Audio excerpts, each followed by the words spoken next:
berpengetahuan luas, dan berpikiran bebas.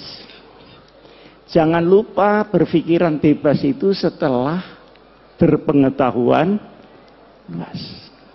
Karena kalau berpikiran bebas belum berpengetahuan luas, maka kebebasan itu dia akan menghilangkan mas'uliyatul ilm, pertanggungjawaban ilmu.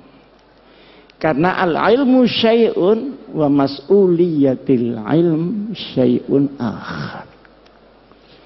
Ilmu adalah sesuatu, tetapi tanggung jawab menggunakan ilmu ini masalah bukan ilmiah, tapi hidayah dari Allah Subhanahu wa ta'ala.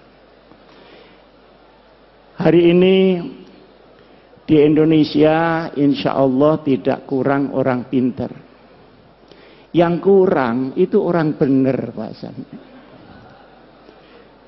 Puluhan ribu setiap tahun universitas mengeluarkan S1, S2, S3. Tapi keadaan kita masih seperti ini juga. Dan ternyata membuat pinter anak yang sudah benar itu lebih mudah daripada membuat anak yang sudah kadung pinter tapi belum benar. Hari ini banyak ilmu yang manfaat, Allahumma amin. Tapi banyak ilmu yang mubazir.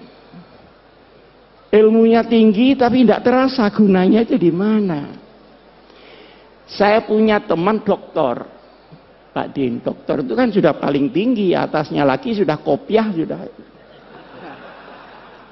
Wah, kalau di universitas dia ditakuti karena killer ya, Pak.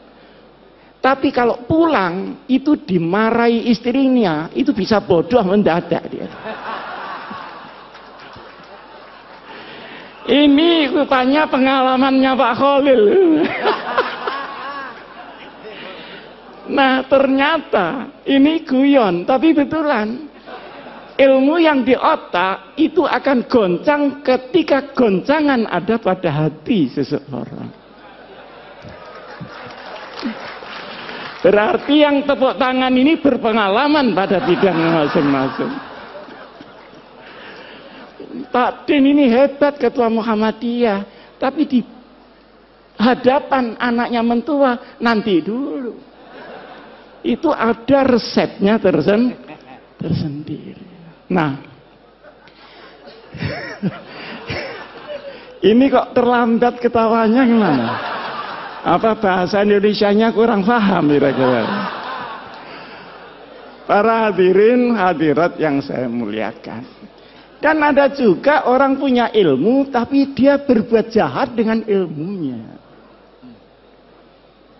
Banyak hakim diadili. Ada jaksa kok dituntut. Ada polisi kok disidik. Lu ada hansip itu ditangkap. Ada satpam diamankan. Pasti bukan karena ilmu, tapi karena mas'uliyatul ilm. Nah, Dinggonter ini diberi mas'uliyah dan diberi ilmu. Tetapi ilmu yang diberikan itu berkali-kali disampaikan oleh Pak Zar, oleh Pak Sahal. Kamu pulang saya hanya bekali kuncinya ilmu. Belum ilmunya itu sendiri. Memang iya, yang diajarkan bahasa Arab ini baru alat untuk mencari sesuatu yang lain. Diajari fikih, ya cuma fikul madheh sama fikih ahlus sunnah wal jamaah itu. Untuk bekal ibadah, mau pingin lebih tinggi, pakai kunci itu. Yang kemarin saya sampaikan menarik adalah Dinggonter mulai diajari pemikiran qauli menjadi pemikiran manhaji di dalam syariat Nabi besar Muhammad sallallahu alaihi wasallam. Itu juga kunci untuk kamu membuka sekian banyak hal-hal yang berserakan di dunia ini. Jadi kalau keluar dari gontor terus diem, itu berarti dia mbak kunci saja kemana-mana. Mesti mungkin dia mau jual kunci atau tukang kunci. Apa ada di antara yang tepuk tangan ini buka warung kunci palsu? Jadi kuncinya harus segera cari lemari. Ketika itu Pak Zarkasi belum membayangkan ada Universitas Darussalam. Jadi ngitungnya anak kelas 6 berarti aliyah selesai. Belum sampai jamiah, belum sampai memikirkan doktor, belum sampai memikirkan magister. Tapi kunci berkali-kali disampaikan. Nah, kunci ini lemarinya adalah pendidikan yang lebih tinggi. Tapi gudangnya adalah masyarakat. Keilmuan itu bagian dari kehidupan, bukan kehidupan itu yang bagian dari keilmuan.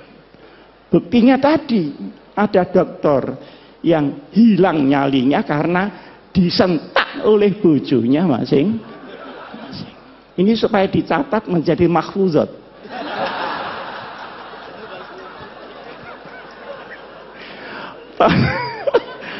Para hadirin hadirat yang saya muliakan, saya hanya sekarang bicara kunci ini harus dibawa kemana. Pertama, mencari ilmu yang tersimpan dan baru bisa dibuka dengan kunci. Silakan mau ngambil takhasus kemana, kuliah di mana, jamiah di mana, monggo. Nah, tetapi dari sekian banyak referensi yang dibuka oleh anak gontor yang sudah membawa kunci, hendaknya diuji kebenarannya di dalam perkembangan masyarakat itu. Masyarakat adalah alat uji yang paling muktabar di dalam pengembangan keilmuan itu. Jangan marah-marah kepada masyarakat karena ilmunya tidak dimengerti oleh masyarakat. Saya kan termasuk anggota IJMI, anggota bagian wingking, bagian belakang. Saya ingin menyampaikan, ini orang pinter-pinter. Jangan ngelupuk podo pintere. Tetapi turunlah, kumpulkan orang bodoh-bodoh itu supaya pinter. Kak ngelumpuk podo pinter nih, yang pinter rumangsa kepinteran, yang bodoh ya ndak ngreken wong iku pinter-pintermu. Nah, ini yang dimaksud oleh Trimurti menurut pandangan saya, segera menyelam di masyarakat untuk menguji kecanggihan daripada ilmu kita masing-masing. Nah, masyarakat kita sekarang ini berbeda dengan masyarakat pada waktu masih sugengnya Trimurti. Pada waktu saya masih mondok di sini, keadaan masyarakat itu sederhana.